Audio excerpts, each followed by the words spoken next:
اعوذ باللہ من الشیطان الرجیم، بسم اللہ الرحمن الرحیم۔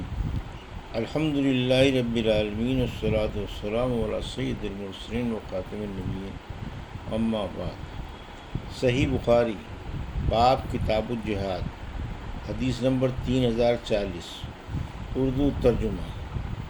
اگر رات کے وقت دشمن کا ڈر پیدا ہو تو چاہیے کہ حاکم اس کی خبر لے۔ ہم سے قریبہ بن سعید نے بیان کیا، کہا ہم سے حماد نے بیان کیا، ان سے ثابت نے اور ان سے انس رضی اللہ عنہ نے کہ رسول اللہ صلی اللہ علیہ وسلم سب سے زیادہ حسین، سب سے زیادہ سخی اور سب سے زیادہ بہادر تھے۔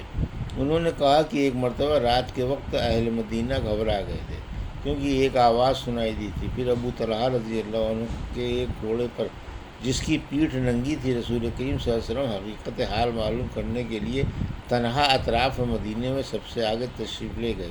پھر آپ صلی اللہ علیہ وسلم واپس آ کر صحابہ رضوان سے ملے تو تلوار آپ کی گردن میں لٹک رہی تھی اور آپ فرما رہے تھے کہ گھبرانے کی کوئی بات نہیں، گھبرانے کی کوئی بات نہیں۔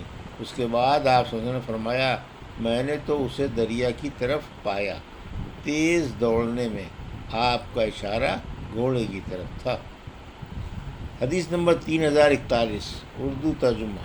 دشمن کو دیکھ کر بلند آواز سے یا صباحا پکارنا تاکہ لوگ سن لیں اور مدد کو آئیں۔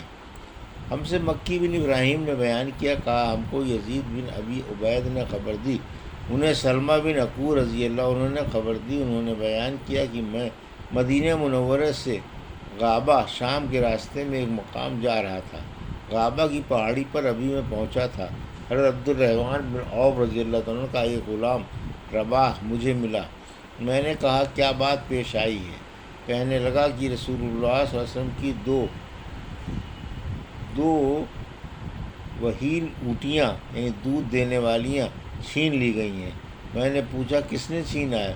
بتایا کہ قبیلہ غطفان اور فزارہ کے لوگوں نے۔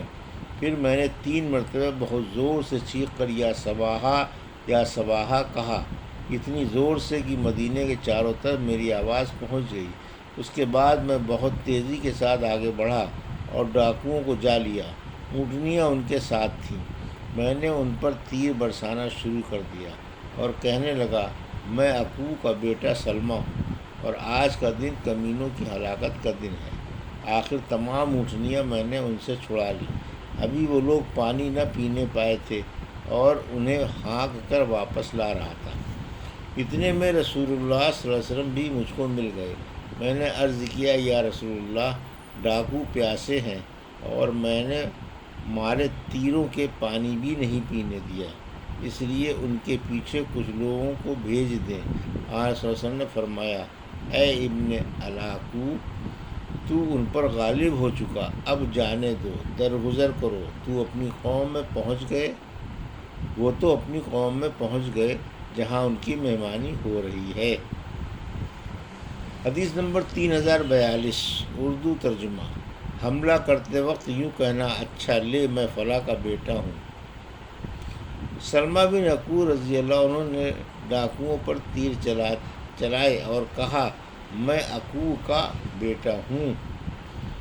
ہم سے عبید اللہ بن موسیٰ نے، ان سے اسرائیل نے، ان سے ابو اسحاق نے بیان کیا کہ انہوں نے برا بن عازب رضی اللہ عنہ سے پوچھا تھا، اے ابو عمارہ، کیا آپ لوگ حنین کی جنگ میں واقعی فرار ہو گئے تھے؟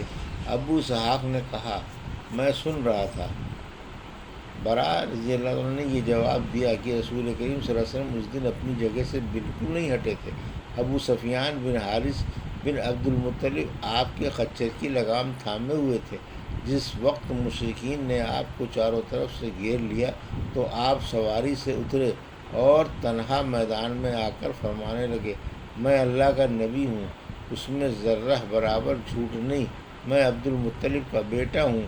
برا نے کہا کہ آقا صلی اللہ علیہ وسلم سے زیادہ بہادر اس دن کوئی بھی نہیں تھا۔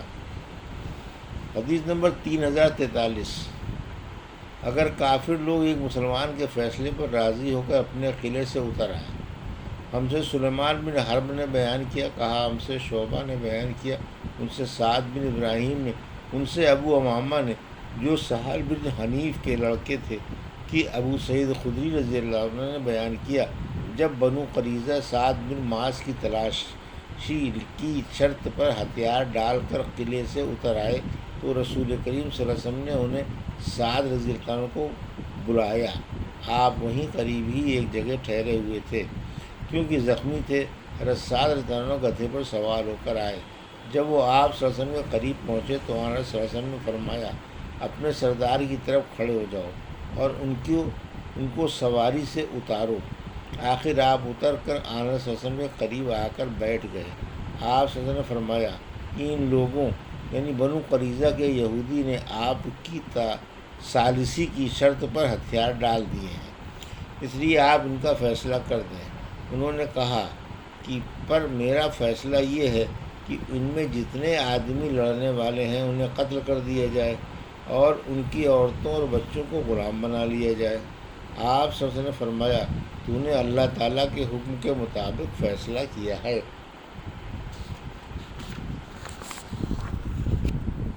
حدیث نمبر 3044، اردو ترجمہ۔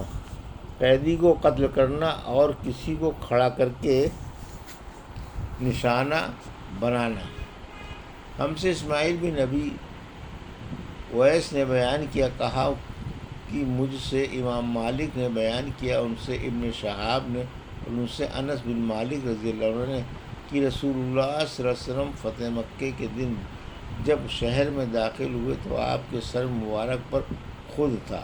آپ جب اسے اتار رہے تھے تو ایک شخص ابو برزہ اسلمی نے آ کر آپ کو خبر دی کہ ابن قتل اسلام کا بدترین دشمن کعبے کے پردے سے لٹکا ہوا ہے۔ آپ نے فرمایا، اسے وہیں قتل کر دو۔ حدیث نمبر 3000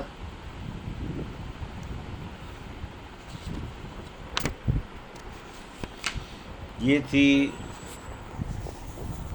صحیح بخاری باب کتاب الجہاد کی حدیث نمبر 3040 سے 3044 کا اردو ترجمہ جو ابھی آپ نے سماعت فرمایا۔